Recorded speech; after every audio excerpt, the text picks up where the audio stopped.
Rose was washing the blood off her husband's shirt when the bullet came through the kitchen window. If you are new on my channel, please click on the like button and also subscribe to my channel for more stories. Glass exploded across the table. She dropped to the floor. Her heart slammed against her ribs. 3 days. Tom had been dead 3 days, and she was still finding his blood on everything. "Mrs. Bennett," a voice shouted from outside. "We know you're in there." Rose pressed her body flat against the wooden boards. She couldn't breathe. The voice belonged to Colt Brennan, the man who'd smiled at her husband's funeral. The man who'd told her she was safe now. He was lying.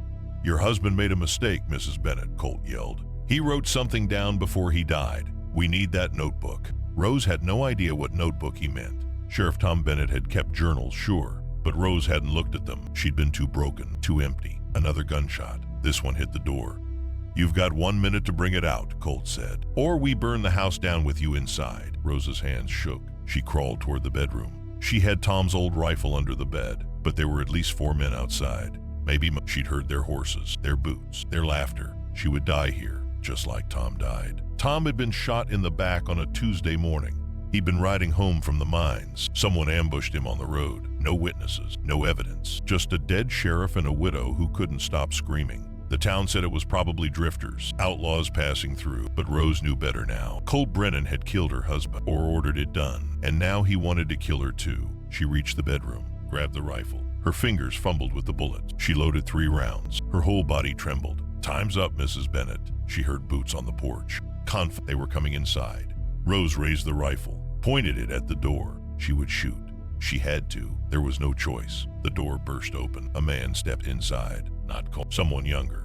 He had a gun in his hand. "Don't!" Rose screamed. The man froze. He looked at her. His eyes went wide. And then the back window shattered. Someone grabbed Rose from behind. An arm wrapped around her waist. A hand covered her mouth. She tried to scream, tried to fight, but the person was too strong. "Don't fight me," a low voice whispered in her ear. "I'm getting you out." The voice was rough, unfamiliar. The man dragged Rose backward, away from the young gunman, away from the front door. He pulled her through the broken window. Glass cut her arm. She felt blood, felt pain, but the man didn't stop. Outside, the night was dark. No moon, just stars and shadows. The man still had his hand over Rose's mouth. He pulled her toward the trees behind the house. She kicked, twisted. He didn't let go. "Colt's men will kill you," the man hissed. "Stop fighting or we both die." Rose stopped. She had no choice. They ran into the forest. Branches whipped her face.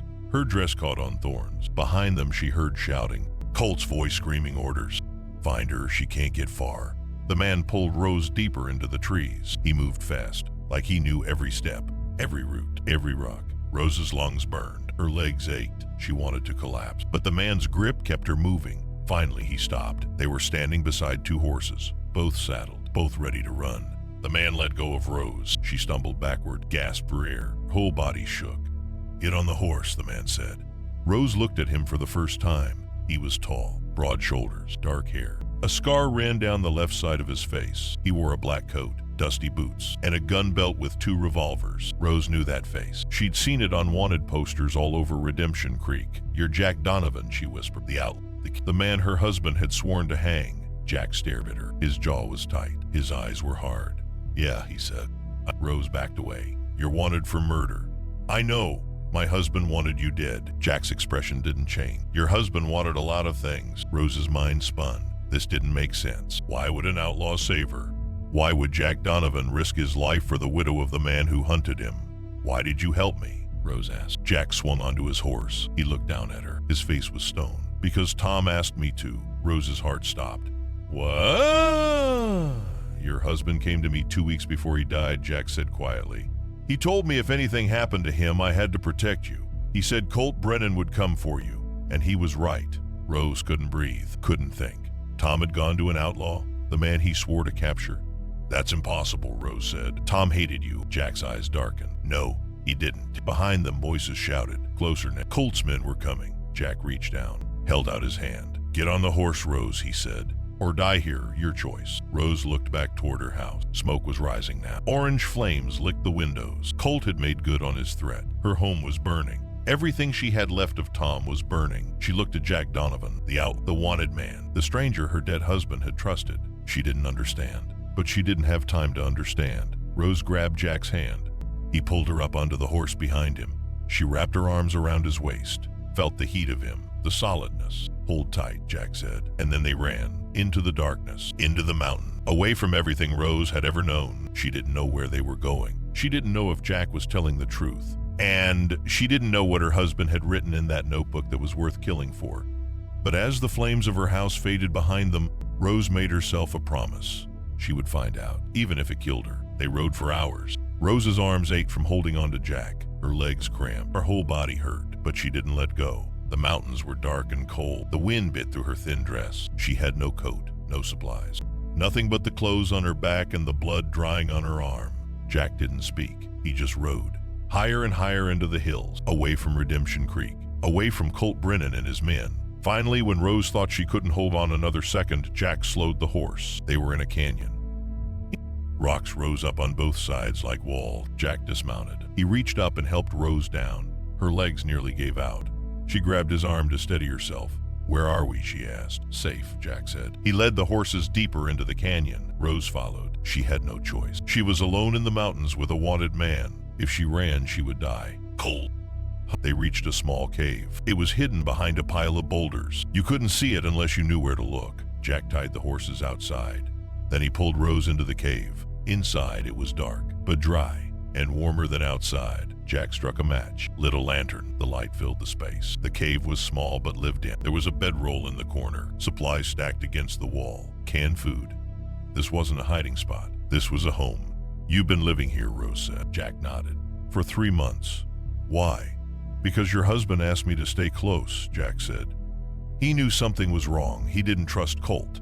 So he asked me to watch over you if anything happened to him." Rose sat down on a rock. Her head spun. Nothing made sense. "Tom hated outlaws," she said. "He spent years hunting men like you. Why would he trust you?" Jack poured water into a tin cup, handed it to Rose. She drank. The water was cold and clean. It helped. "Tom didn't hate me," Jack said quietly. "He knew the truth." "What truth?" Jack sat down across from her. The lantern light made shadows dance across his scarred face. "I didn't kill those people I'm wanted for," he said. Rose stared at him. "Everyone says you did. The posters say the posters lie," Jack said. His voice was hard. "I was framed, and your husband knew it." Rose's hand shook.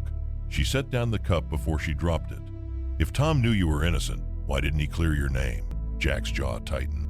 "Because the man who framed me is powerful, dangerous. If Tom exposed him, people would die, including you." Rose's heart pounded. "Who?" Jack looked at her. His eyes were dark.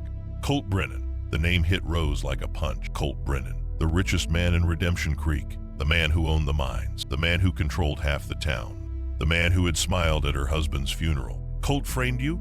Rose whispered. 5 years ago, Jack said. "I worked for him. I was a guard at his mine. One night, someone robbed his office, killed 2 of his men, stole a lockbox full of gold. Colt said I did it.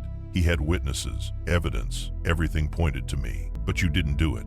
"No," Jack said. "Colt did. He robbed himself, killed his own men, framed me to cover it up, and then he used the stolen gold to buy more land, more power, more control." Rose felt sick. "Why would he do that?" "Because he's building an empire," Jack said, "and he'll kill anyone who gets in his way." Rose's mind raced. This couldn't be true. Colt Brennan was respected, trusted. The whole town looked up to him. But Colt had also tried to kill her tonight, and her husband was dead. "Tom figured it out," Jack continued. "About a year ago, he started investigating. Quietly, he didn't tell anyone, not even you. He knew if Colt found out, you'd be in danger. So Tom came to you." "Yeah," Jack said. "He found me in these mountains. At first, I thought he was going to arrest me, but he didn't. He told me he knew I was innocent, and he asked for my help." Rose's throat tightened. "What kind of help?" "He wanted proof," Jack said.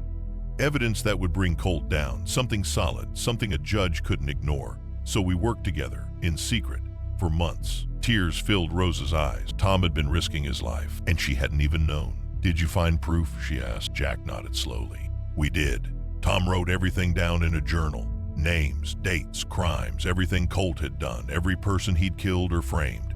It was enough to hang him." Rose's breath caught. "The notebook." "Yeah," Jack said. "The notebook Colt is looking for. That's why he killed Tom. Your husband was getting too close. Colt found out about the journal, so he had Tom murdered before he could turn it in." Rose covered her mouth. A sob broke free. She thought Tom died for nothing, a random act of violence. But he died a hero, fighting for justice. And she hadn't even known. Jack stood. He walked to the cave entrance, stared out into the darkness. Tom gave me the journal 2 days before he died, Jack said quietly. He told me to hide it, keep it safe, and if anything happened to him, I was supposed to protect you and finish what he started. Rose wiped her eyes. Where's the journal now? Jack turned, looked at her. Hidden, he said. Somewhere even Colt can't find it. We have to turn it in, Rose said. We have to go to the marshal, show him the evidence. Colt has to pay for what he did. Jack shook his head. It's not that simple. Why not? Because Colt owns the marshal, Jack said. He owns the judge too. Half the men in Redemption Creek are on his payroll. If we go back now, we'll both be dead before we reach the courthouse. Rose stood, her fists clenched. So what do? Just hide, let Colt win? No, Jack said. His voice was cold. Determined. We take the journal to Santa Fe. There's a federal judge there, a man Colt doesn't control. If we can get the evidence to him, Colt goes to prison. Maybe worse. Santa Fe is 4 days' ride, Rose said. 5, Jack corrected. Through dangerous country, with Colt's men hunting us the whole way. Rose looked at him, really looked at him. This man had saved her life. This man had worked with her husband. This man was risking everything to finish what Tom started, and she'd believed he was a killer. I'm sorry, Rose said softly. Jack frowned. For what? For believing the lies about you. Jack's expression softened, just a little. You didn't know. Tom did, Rose said, and he trusted you. That's enough for me. Jack nodded. He opened a saddlebag, pulled out a coat, handed it to Rose. Get some rest, he said. We leave at dawn. It's going to be a hard ride. Rose took the coat. It smelled like leather and smoke. She wrapped it around her shoulder. Jack, she said. He looked at her. Thank you, Rose said. For saving me, for helping Tom, for everything. Jack's eyes held hers. For a moment, something passed between them. Something warm. Something Rose hadn't felt since Tom died. Your husband was a good man, Jack said quietly. The best I ever knew. I owe him my life. Protecting you is the least I can do. Rose's heart ached. She wanted to say more. Wanted to ask 100 questions, but exhaustion pulled at her. She was so tired, so afraid, so lost. She lay down on the bedroll, pulled the coat tight around her. Jack dimmed the lantern, sat down near the cave entrance. He pulled out one of his revolver, checked the bullets. Sleep, he said. I'll keep watch. Rose closed her eyes, but sleep didn't come easy. Her husband was dead. Her home was burned, and she was alone in the mountains with an outlaw she barely knew. But Jack Donovan was the only person standing between her and Colt Brennan, and somehow, impossibly, she was starting to trust him. Outside, the wind howled, and somewhere in the darkness, Rose knew Colt's men were searching, hunting, getting closer. Rose woke to the smell of coffee. She opened her eyes. Sunlight filtered into the cave. Jack was crouched by a small fire near the entrance. He poured coffee into 2 tin cups. Rose sat up. Body ached. Every muscle screamed, but she was alive. Morning, Jack said. He handed her a cup. Rose took it. The coffee was strong and bitter, but it was warm. It helped. How long did I sleep? She asked. 4 hours, Jack said. We need to move soon. Colt's men will be searching these mountains by now. Rose nodded. She looked at Jack in the daylight, really looked at him. The scar on his face was old. His eyes were tired, like he hadn't slept in years. Did you sleep at all? She asked. No, Jack said simply. You need rest too. I'll rest when you're safe, Jack said. He stood, started packing supplies. We've got a long ride ahead, 5 days to Santa Fe. Maybe more if we have to avoid Colt's patrols. Rose stood. Her legs wobbled.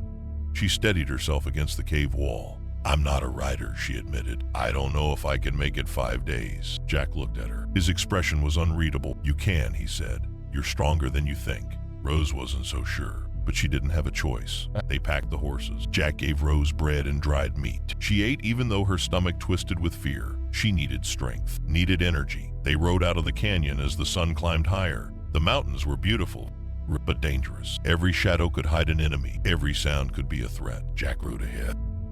His hand never strayed far from his gun. Rose followed. She thought about Tom, about the journal, about everything Jack had told her. Jack, she said after an hour of silence. Yeah. In the journal, Tom wrote down everything Colt did, all his crimes. That's right. Rose hesitated. Did he write about us? Jack glanced back at her. What do you mean? Did Tom know? Rose asked quietly. That Colt was dangerous, that I was in danger, why didn't he tell me? Jack slowed his horse. Let Rose ride beside him. He wanted to, Jack said, but he was afraid. If you knew the truth, you might act different around Colt, and Colt would notice. Tom thought keeping you in the dark was the only way to keep you safe. Rose's eyes burned. He was trying to protect me. Always, Jack said. They rode in silence for a while. The sun beat down. The air grew hot. Around midday, Jack stopped. He dismounted, studied the ground. "What is it?" Rose asked. "Tracks," Jack said. "Fresh. 3 horses, maybe 4, heading east." "Colt's men?" "Probably," Jack said. He looked up at the ridge ahead. "They're searching the area. We need to go around. Stay out of sight." They changed direction, rode deeper into the wilderness. The terrain grew rougher. The horses struggled over rocks and fallen trees. Rose's hands blistered from gripping the reins. Her back ached, but she didn't complain. Jack was right. She was stronger than she thought. By late afternoon, they reached a stream. Jack stopped to let the horses drink. Rose dismounted, splashed cold water on her face. It felt good. "We'll rest here for 10 minutes, Jack said. "Then we keep moving." Rose sat on a rock, watched the water flow. It was peaceful, almost normal, like the world wasn't falling apart. "Jack," she said. He looked at her. "When this is over," Rose said. "When we turn in the journal and Colt goes to prison, what happens to you?" Jack's jaw tightened. "What do you mean?" "You're still wanted," Rose said. "Even if we prove Colt framed you, there's still a bounty on your head. Every lawman in 3 territories is looking for you." Jack stared at the water. "I know. So what will you do?" Jack was quiet for a long moment. Then he said, "I'll disappear, head north, maybe Canada, somewhere far away where nobody knows my name." Rose's chest tightened. She didn't know why that hurt, but it did. "You'd leave?" she asked. Jack looked at her, really looked at her. His eyes were sad. "I have to," he said. "There's no life for me here. Even if my name is cleared, people will always see me as an outlaw, a killer. I can't change that." Rose wanted to argue, wanted to tell him he was wrong, but she knew he wasn't. The world was cruel, unforgiving. Once you were branded a criminal, it didn't matter if you were innocent. "That's not fair," Rose whispered. Jack smiled, but it was a broken smile, full of pain. "Fair doesn't matter out here," he said. "Only survival." They mounted the horses again, rode until the sun began to set. Jack found a clearing surrounded by trees. Good cover, hard to spot from a distance. "We'll camp here tonight," he said. They made a small fire. Jack cooked beans in a pot. They ate in silence. The stars came out, bright and endless. Rose wrapped herself in the coat Jack had given her, stared at the flame. "Tom used to take me camping," she said softly. "When we first got married, before he became sheriff, we'd ride into the hills and spend the whole weekend under the stars. It was peaceful." Jack poked the fire with a stick. "He talked about you when we were working together. He said you were the only good thing in his life." Tears slipped down Rose's cheeks. She didn't wipe them away. "I miss him," she said. "I know," Jack said. "Do you think he knew?" Rose asked. "That Colt would kill him?" Jack nodded slowly. "Yeah, I think he knew. That's why he made me promise to protect you. He knew what was coming." Rose's voice cracked. "He shouldn't have faced Colt alone. He should have asked for help. From the marshal. From someone." "He couldn't," Jack said. "Colt owned everyone. Tom knew if he went public too soon, Colt would destroy the evidence, kill witnesses, disappear. The only way to stop him was to gather everything first. Build a case so strong nobody could ignore it. And he did," Rose said. "He built the case, he got the proof, and it got him killed." Jack stared into the fire. "Your husband died a hero, Rose. Not many men can say that." Rose wiped her eyes, looked at Jack across the flames. "You're a hero too," she said. Jack shook his head. "No, I'm just a man trying to keep a promise." But Rose saw the truth. Jack Donovan was more than an outlaw, more than a wanted man. He was good, brave, just like Tom had been.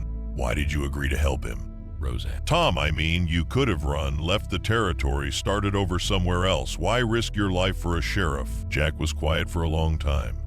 Then he said, "Because Tom was the first person in 5 years who believed me, who saw me as a man instead of a monster. That mattered.